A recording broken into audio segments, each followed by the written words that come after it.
ಸನ್ಮಾನ್ಯ ಸಭಾಧ್ಯಕ್ಷರೇ, ಬೆಂಗಳೂರು ಗ್ರಾಮಾಂತರ ಜಿಲ್ಲೆ ಹೊಸಕೋಟೆ ಪಟ್ಟಣವು ವಿಸ್ತಾರಗೊಳ್ಳುತ್ತಿರುವುದರಿಂದ ಹೊಸಕೋಟೆ ತಾಲೂಕಿಗೆ ಮತ್ತೊಂದು ಹೊಸ ಪೊಲೀಸ್ ಠಾಣೆ ಮಂಜೂರು ಮಾಡುವ ಬಗ್ಗೆ ಮಾನ್ಯ ಗೃಹ ಸಚಿವರ ಗಮನನ ಸೆಳೆಯಕ್ಕೆ ಬಯಸುತ್ತೇನೆ ಸಭಾಧ್ಯಕ್ಷರೇ. ಮಾನ್ಯ ಅಧ್ಯಕ್ಷರೇ,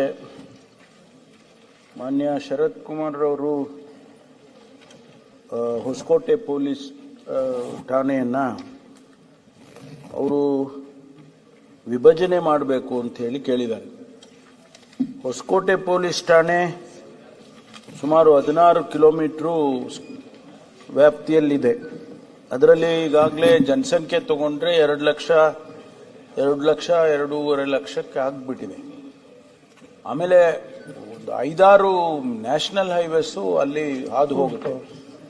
ಆದ್ರಿಂದ ಅವ್ರಿಗೇನು ಅಂದ್ರೆ ವಿಪರೀತ ಟ್ರಾಫಿಕ್ ಆಗಿದೆ ಮತ್ತು ಜನಸಂಖ್ಯೆ ಜಾಸ್ತಿ ಆಗ್ತಾ ಇರೋದ್ರಿಂದ ಅಲ್ಲಿ ಒಂದೇ ಒಂದು ಪೊಲೀಸ್ ಸ್ಟೇಷನ್ ಅಲ್ಲಿ ಕಷ್ಟ ಆಗುತ್ತೆ ಅಂತ ಹೇಳಿ ಅವರು ಇದನ್ನೇ ಡಿವೈಡ್ ಮಾಡಿ 2 ಮಾಡಿಕೊಡಿ ಅಂತ ಹೇಳಿ ಕೇಳಿದ್ದಾರೆ.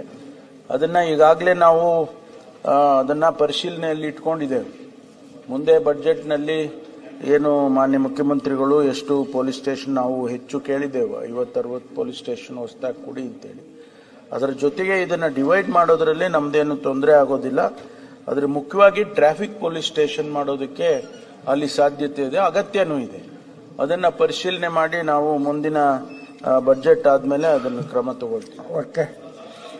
ಸಚಿವರಿಗೆ ಧನ್ಯವಾದಗಳನ್ನ ಸಲ್ಲಿಸ್ತಾ, ವಿಶೇಷವಾಗಿ ಪೊಲೀಸ್ ಠಾಣೆಯಲ್ಲಿ 31 ವಾರ್ಡು 50 ಗ್ರಾಮ ಒಟ್ಟಾರೆ 2.25 ಲಕ್ಷ ಜನ. ಮೊನ್ನೆ ಆದಂತ ಸರ್ವೆಯಲ್ಲಿ ನಗರದಲ್ಲೇನೆ 1,05,000 ಮನೆ, ಗ್ರಾಮಾಂತರ ಭಾಗದಲ್ಲಿ 15,000 ಮನೆ, 1,20,000 ಮನೆ.